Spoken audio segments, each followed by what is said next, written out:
Bonjour à tous, merci de votre fidélité à la collection Vue d'Auvergne. Ça fait des années que je souhaitais faire une séquence Vue d'Auvergne à Moulins. Nous y sommes. Nous sommes dans cette cour d'honneur de ce magnifique musée Illustration Jeunesse. Claude Riboulet, bonjour. Bonjour. Merci d'être avec nous. Merci d'avoir rendu possible avec Yasmine Laïb-Renard, directrice des musées et des sites de votre département, l'organisation de Vue d'Auvergne, l'arrivée de nos caméras. Nous disons tout à ceux qui nous regardent. C'est presque la fin du mois de septembre et on se croirait en plein mois de juillet. Vous commandez le soleil comme ça, vous? Alors, j'aimerais pouvoir commander le soleil. En fait, si je pouvais, je commanderais la pluie en ce moment. Parce qu'effectivement, autant c'est extrêmement agréable que d'être effectivement dans ce bel hôtel particulier au cœur du centre historique de Moulins pour cette émission, autant pour toute l'activité agricole de notre département, un peu de pluie serait extrêmement bienvenu. C'est vrai. On va vous montrer, Claude Riboulet et moi, que nous avons nos masques, si vous voulez bien le montrer à la caméra. Nous avons nos masques, c'est très important. Regardez sur le plan d'Éric Manchester, nous avons une distanciation physique. Je préfère parler de distanciation physique que sociale, Monsieur le Président. Vous avez totalement raison, Marc-Alexis. On va y revenir, parce que ce n'est pas anodin. Nous avons nos masques, mais pour les besoins de l'émission, nous les enlevons et nous restons donc un petit peu éloignés les uns des autres. Ce qui me permet de dire que celui-ci est fabriqué à La Palisse, dans l'Allier. En Bourbonnais. En Bourbonnais. Improvisé et créé en situation exceptionnelle. C'est un thème très important qui vous tenait à cœur. C'est un thème qui tenait à cœur à Yasmine Laïb-Renard et qui me tient à cœur. Parce qu'en ce moment, au moment même où vous regardez cette émission sur les différents réseaux sociaux, il y a plein de choses qui s'annulent. Le Covid est là, certes, mais peut-être que trop, c'est trop. Et il y a des territoires où il y a une résilience qui existe aujourd'hui et qui a déjà existé, qui s'est déjà mise en place pendant cette fichue période du confinement. Claude Riboulet, vous l'avez vécu où, très concrètement, le confinement? Alors j'étais pour une grande partie chez moi, à la maison à Commentry. Et en fait, par la nécessité des choses, au bout de la première semaine, je suis venu quasiment 3 fois par semaine au bureau, parce qu'il y avait un certain nombre de décisions à prendre, de pilotage, qui ne pouvaient pas se faire uniquement à distance, où j'avais besoin d'avoir 1 ou 2 collaborateurs ou responsables de l'administration départementale, directeur général des services notamment, à proximité, pour qu'on puisse prendre les bonnes décisions très vite. On vous a vu actif au nom des autres.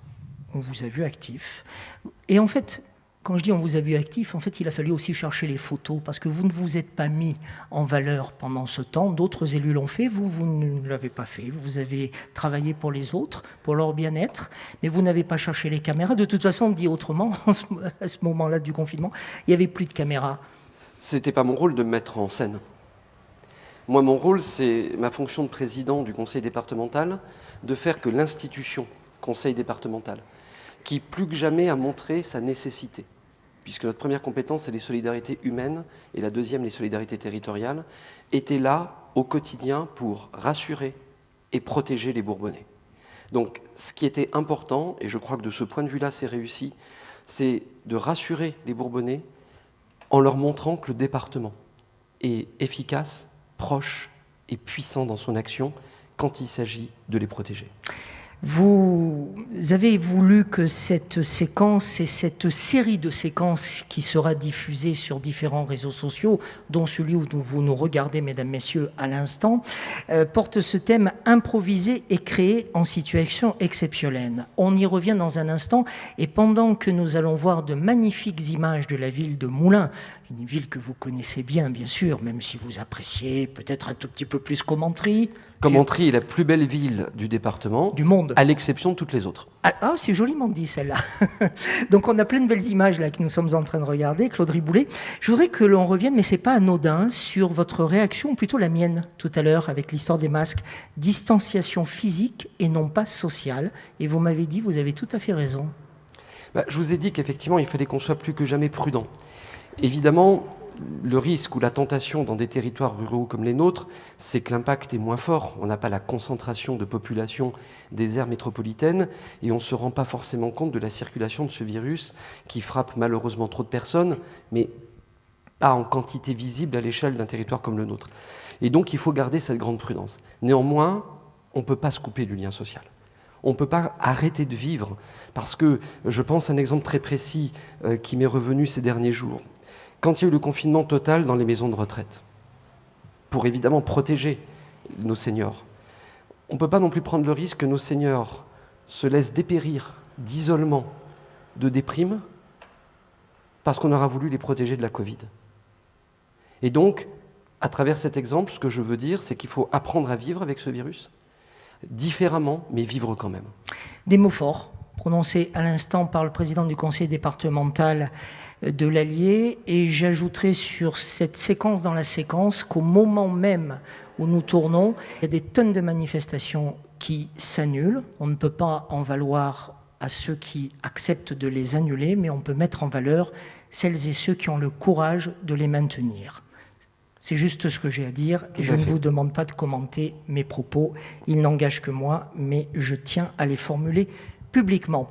Improviser et créer en situation exceptionnelle. Il s'est fait plein de choses, et on peut le dire avec la gaieté et la joie dans les mots. Il s'est fait plein de choses pendant ce fichu temps du confinement chez vous. Vous l'avez dit, Marc-Alexis, improviser.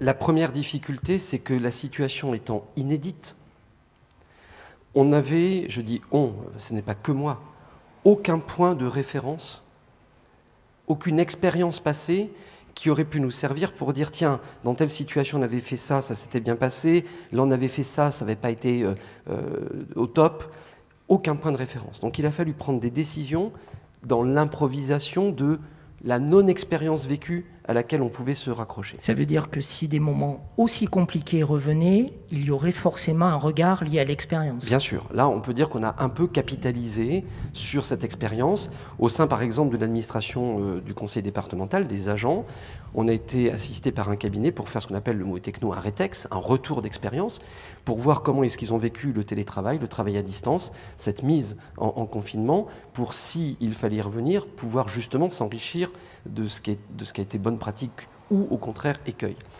Et ce qui était stimulant sous la pression instantanée, c'est que sans savoir à quoi on pouvait se référer, il fallait se mettre dans une position d'anticipation. Essayer de conjecturer ce qui pouvait advenir et donc ce qu'il fallait véritablement décider maintenant pour demain ou après-demain. Un seul exemple. Commander des masques pour les 340 000 Bourbonnaises et Bourbonnais, de l'école, collège, lycée, jusqu'aux adultes. Le département de l'Allier était le deuxième département à prendre cette décision à 1 ou 2 jours d'écart. Le premier, c'est mon collègue Olivier Richefou, président de la Mayenne, qui en plus, lui, a une industrie textile sur son territoire beaucoup plus riche que la nôtre. Sur une... Ah, on va devoir vous livrer de nouveaux masques, monsieur le président, et à moi aussi. Et donc, j'allais dire, une centaine de départements en France, hein, c'est ça? Oui, c'est ça. Mais cette décision, je peux vous le dire, elle a été prise aux alentours du 8 avril. Ça ne faisait pas un mois qu'on était confinés. Et à 2 jours près, on l'a pris en même temps avec la Mayenne, pour des livraisons qui n'allaient arriver qu'un mois après. Un mois après. Mais ça, c'était ça l'anticipation. On ne savait pas quand est-ce qu'on allait déconfiner, on ne savait pas si le masque allait être imposé, et là, il fallait prendre une décision pour dire on commande, on ne commande pas. Et là, ça a été dire oui, on commande. Ça sera toujours mieux d'en avoir que pas. Ça a été la même chose, ça peut paraître anecdotique, pour les thermomètres frontaux. On en a donné à toutes les communes qui ont une école.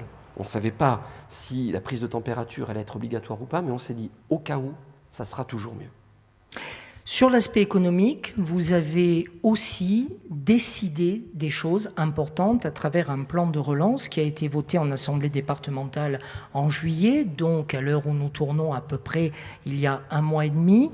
Même si l'économie directe des territoires n'est pas une prérogative des conseils départementaux, vous avez souhaité, vous, et bien que l'argent du contribuable qui revient au conseil départemental serve aussi au territoire, en fait. Exactement. Et là, ce que je veux d'abord saluer, c'est que, comme vous l'avez rappelé, la compétence économie, c'est la région, le conseil régional, et ensuite les intercommunalités.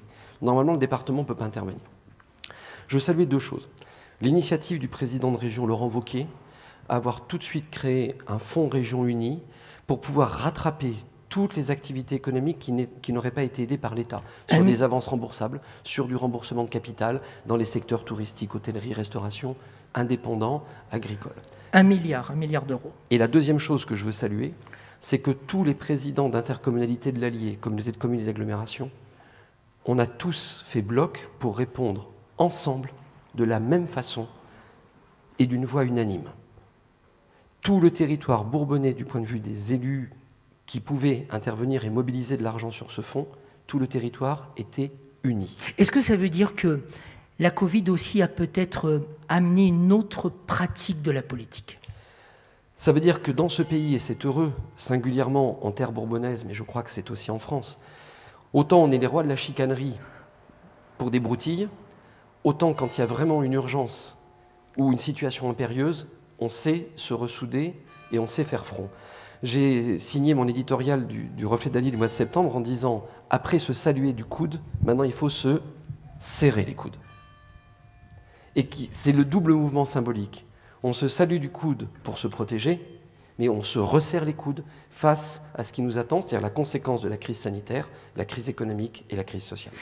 Une dernière question, Président. Si j'étais moi-même élu du territoire du Bourbonnais et que je ne sache pas quoi faire face à toutes ces annulations, qu'auriez-vous envie de me dire? Haleine, la devise du Bourbonnais. Allons, avançons tous ensemble. La forme va être différente. Mais dans un territoire comme le nôtre, ne rien faire, en fait, c'est reculer. C'est terrible ce que je suis en train de dire. Il y a des territoires où si on fait rien, on fait rien. Dans un territoire qui a des fragilités, il ne faut pas se mentir, comme l'Allier, ne rien faire, c'est reculer. Donc il faut continuer d'avancer et haleine, tous ensemble. Haleine, tous ensemble. Claude Riboulet, merci, Monsieur le Président. Merci à vous.